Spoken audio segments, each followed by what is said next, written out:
काय, काय के अंदर जो है काय, मन और वचन, ये तीन योग से जो है, तीन को योग बोला जाता है जैन धर्म के अनुसार। काय वांग मन कर्म योगा स आश्रव, और उसी के द्वारा कर्म आते हैं और उसी के कर्म में फिरते हैं जैन फिजियोलॉजी के अनुसार, जैन धर्म के अनुसार।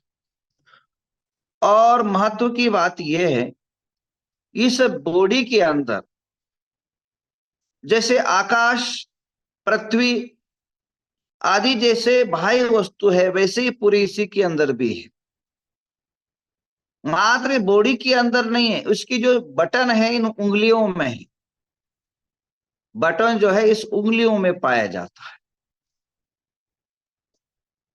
ध्यान रखिए, इस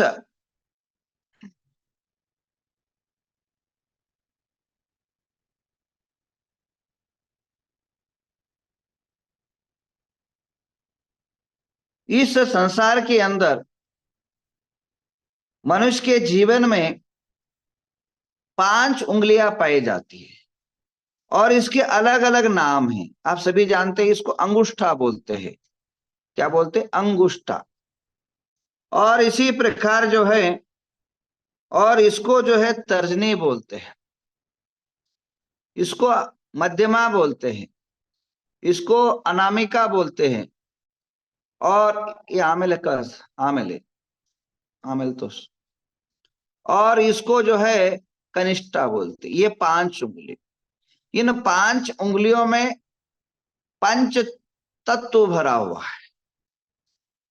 और बॉडी के अंदर एकादो तत्व आगे पीछे हो जाता है तो मनुष्य जो है बीमार पड़ जाता है और ऊर्जा रहित हो जाता है, शक्तिहीन हो जाता है।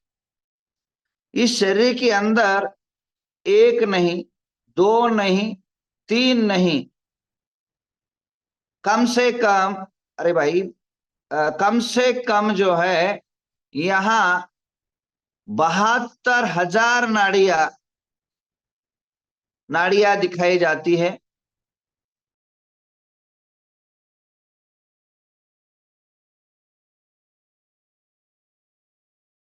बहत्तर हजार नाड़ियां है।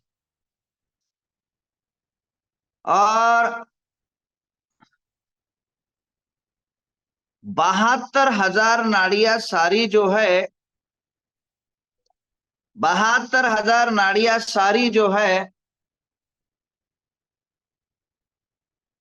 72,000 नाड़ियां से रक्त वाहिनी बहती है।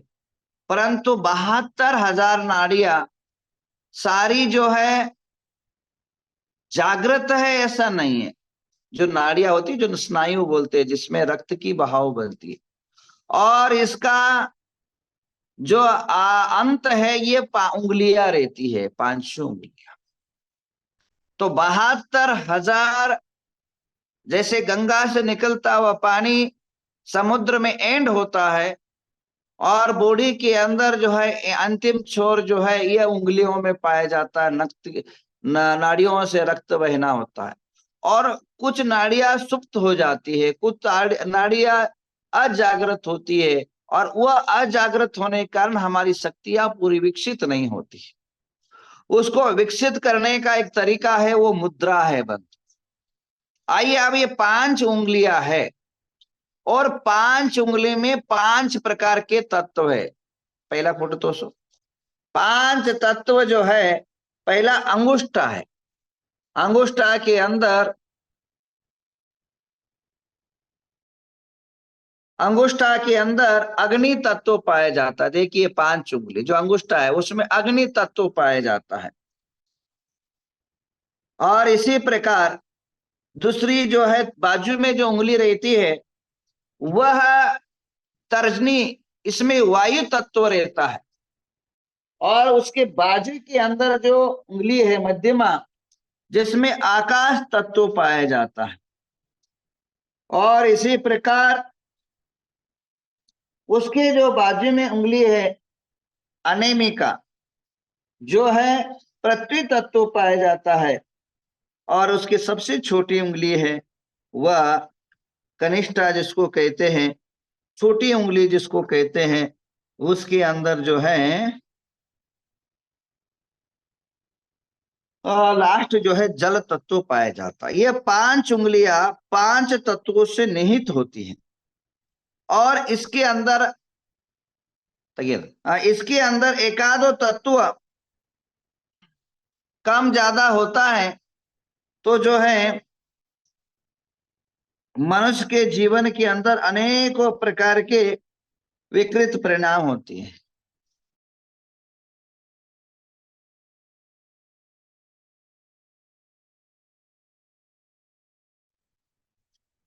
और जो है ये पांचों तत्व जो है से मनुष्य के जीवन में आचार्य कल्याणकारक जैन धर्म का एक ग्रंथ है, जैनाचार उग्रतादात्य विरचित जो है ग्रंथ है, कम से बहुत बड़ा ग्रंथ है। उसके अंदर ये जो है कम से कम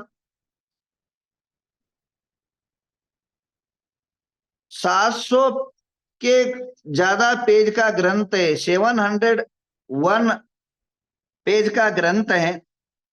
और व्याधि का लक्षण बताते हुए आचार्य बताते हैं न भूतोपन्ना च दोषोकोप चैवं सामास्तरिक प्रकोष्ठितम ग्रह प्रकोपाति प्रभंति रोगा कर्मोदयादि आधीनम भावातेत तस्य। पृथ्वी आदि भूतों के प्रकोप से रोग उत्पन्न होते हैं, न दो कोई दोष को प्रकोप से रोग होते हैं।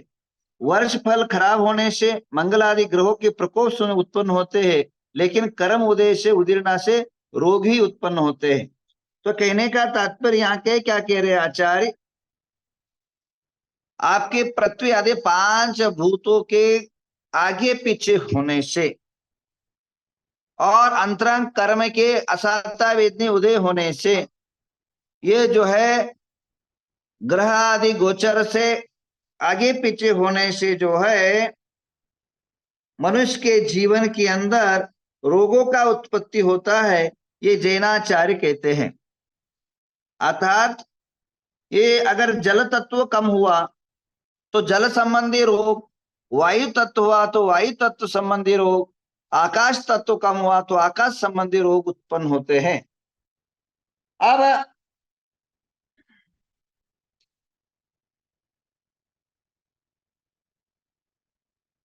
और 5 उंगली के अंदर ये वात पित्त कफ ये रोगों का उत्पत्ति कारक है।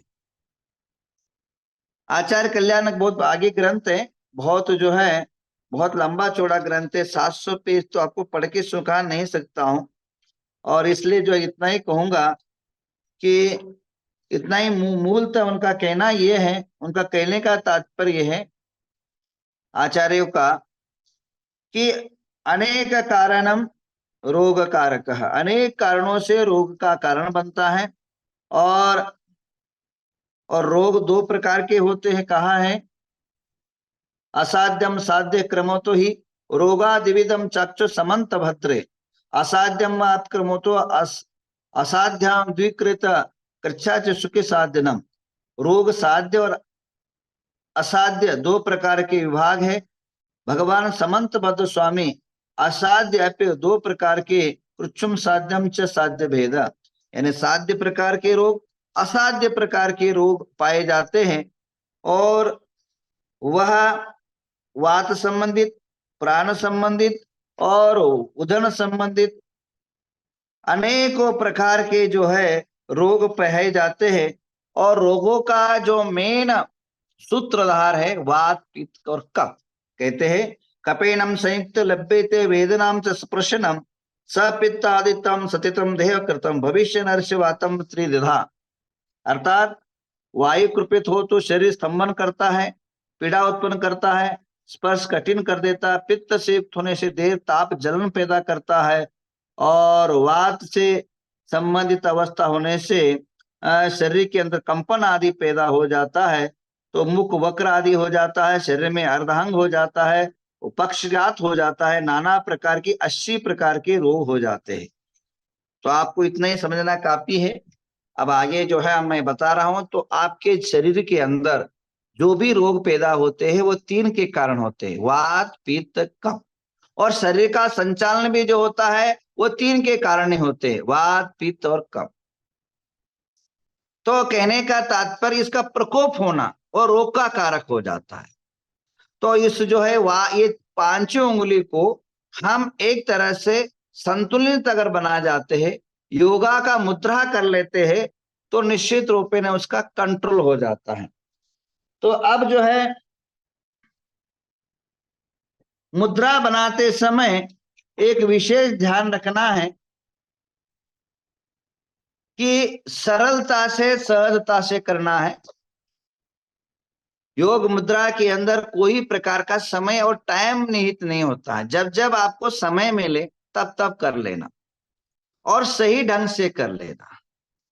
तो आज आपको आज से लेकर के एक जितना दिन हो सके मैं एक 5-6 दिन आपको योगों के मुद्राओं के बारे में बताऊं। मुद्रा बहुत सारे काम करते हैं, संसार के सारे कार्य जो है मुद्राओं के द्वारा ही होता है। अब ये बताइए, ठेंगा दिखा दिया काम नहीं होगा, ये भी मुद्रा की द्वारा होता है। अब ये बोल दिया तो लघु शंका हो जाता है, ये बोले तो दीर्घ शंका हो जाता है, ये बोले तो मारना होता है, और यूं बोले तो और दृढ़ता का प्रतीक होता है। ये मुद्रा भी जो है संसार के कार्यों को भी प्रदर्शन करती है और अपने देह को भी ऊर्जावंत बनाती है। तो जैन धर्म का और योग का बहुत संबंध है, ये आपको अभी तक मैंने बताया। आप कभी ये मत सोचिए कि जैन धर्म और योग का क्या संबंध है। अब एक बात ध्यान रखना, काय वांग मन कर्म योगा, मन वचन काय का नाम योग है, और उसका जो है एकाग्र चित्तो निरोधो ध्यानम, ये मन वचन काय का एकाग्रता लाना ही ध्यान है। और अंतर्मूर्ता ध्यान केवल ज्ञान, अंतर्मूर्त अगर ध्यान कर लोगे सर्व कर्म विप्रोह मोक्षा, सभी कर्मों का नाश करके मोक्ष चला जाता है मनुष्य। तो उस कहने का तात्पर्य यह है, तो योगों से एकाग्रता बढ़ती है, एकाग्रता से ध्यान होता है, ध्यान से कर्मों का क्षय होता है, कर्मों के क्षय से मोक्ष हो जाता है। इसलिए सभी साधकों को, चाहे वह श्रावक हो, चाहे श्राविका हो, चाहे मुनि हो, चाहे आर्यिका हो, योगों का प्रयोग करना परम आवश्यक है।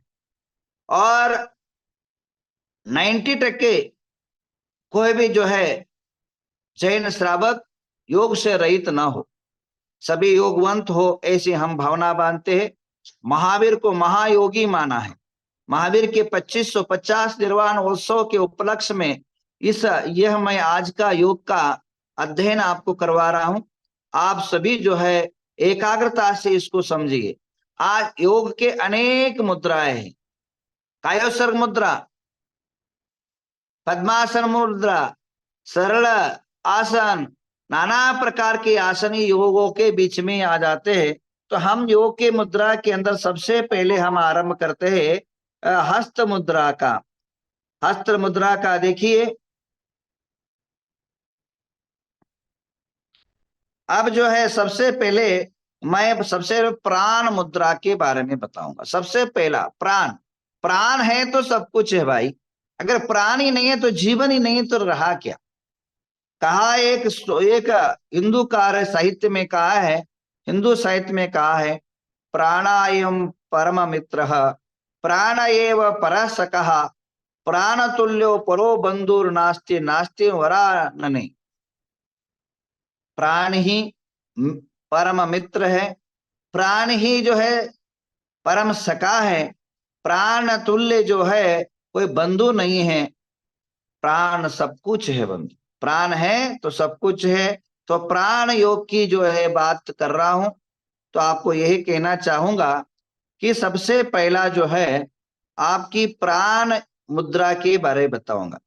ये प्राण मुद्रा कैसी होती है। प्राण मुद्रा ये 5 उंगलियां हैं, और 5 उंगलियां जो है ना, ये 5 उंगली को ऐसे धीरे से जो है ये करना है, और धीरे से इसको टच करना है, और टच करके धीरे से जो है ये जो 5 उंगली है, कनिष्ठा उंगली और बाजू में जो अनिमिका उंगली है, उसको टच करना है। और इधर इधर का जो अंगुष्ठा है उसको जो है टच करके ऐसी जो धारणा होती है, ऐसे जो है पैर के ऊपर सरल आसन, कोई भी आसन लीजिए, सरल आसन से आप करिए।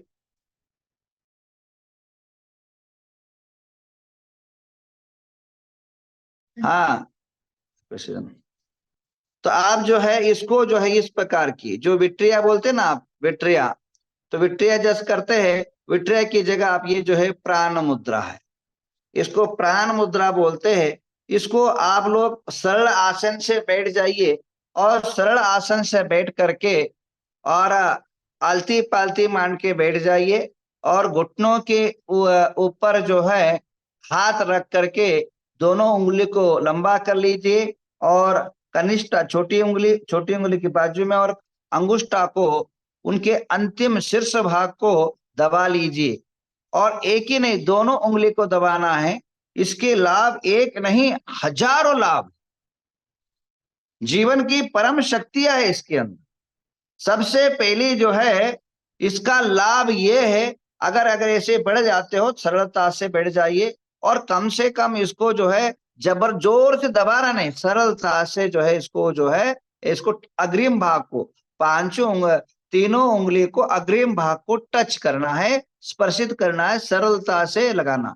इससे आपके देह के अंदर जो रोग निरोधक प्रतिरोधक शक्तियां जागृत होती है, और आपके जीवन के अंदर और शरीर के अंदर जहां जहां जहां बॉडी के अंदर स्नायु 72,000 नाड़ियां है, जहां भी ब्लॉकेज हुआ हो वो खुलने लग जाती है।